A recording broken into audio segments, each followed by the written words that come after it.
గోవింద నామస్మరణతో మారుమోగిన మన్యంకొండ స్వామివారి రథోత్సవానికి తరలివచ్చిన వేలాది మంది భక్తులు. శ్రీ మన్యంకొండ వెంకటేశ్వర స్వామి బ్రహ్మోత్సవాలు అంగరంగ వైభవంగా కొనసాగుతున్నాయి. అందులో భాగంగా ప్రధాన ఘట్టమైన స్వామివారి రథోత్సవం వేడుక వేలాది మంది భక్తుల మధ్య కొనసాగింది. పేదల తిరుపతిగా పేరొందిన మన్యంకొండకు వేలాది మంది తరలి రావడంతో మన్యంకొండ గోవింద నామస్మరణతో మారుమోగింది.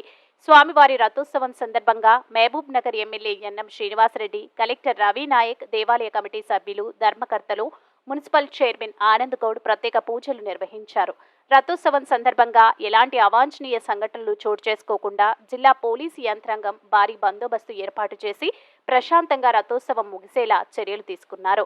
కర్ణాటక, మహారాష్ట్ర, ఆంధ్రప్రదేశ్, తెలంగాణ రాష్ట్రాల నుండి భక్తులు తరలి వస్తున్న నేపథ్యంలో మన్యంకొండపై భక్తులకు ఎలాంటి ఇబ్బందులు తలెత్తకుండా అధికార యంత్రాంగం అన్ని ఏర్పాట్లు చేసింది. కాగా స్వామివారి రథోత్సవం ప్రశాంతంగా వేలాది మంది భక్తులు గోవింద నామస్మరణతో ముగిసింది. స్వామివారిని ప్రధాన ఆలయం నుండి రథం వరకు గరుడ వాహనంలో పల్లకిలో తీసుకొస్తున్న సమయంలో మన్యంకొండ గోవింద నామస్మరణతో మారుమోగింది.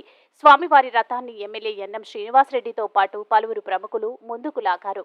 అంతేకాకుండా భక్తులు కూడా స్వామివారి రథాన్ని లాగేందుకు ఉత్సాహాన్ని కనబరిచారు. ఈ సమయంలో తొక్కీసలాట జరగకుండా పోలీసు యంత్రాంగం గట్టి బందోబస్తు చర్యలు చేపట్టారు.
అందరం కూడా ఈరోజు వచ్చి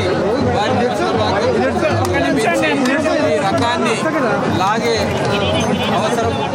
అవకాశం మాకు వచ్చినందుకు చాలా సంతోషంగా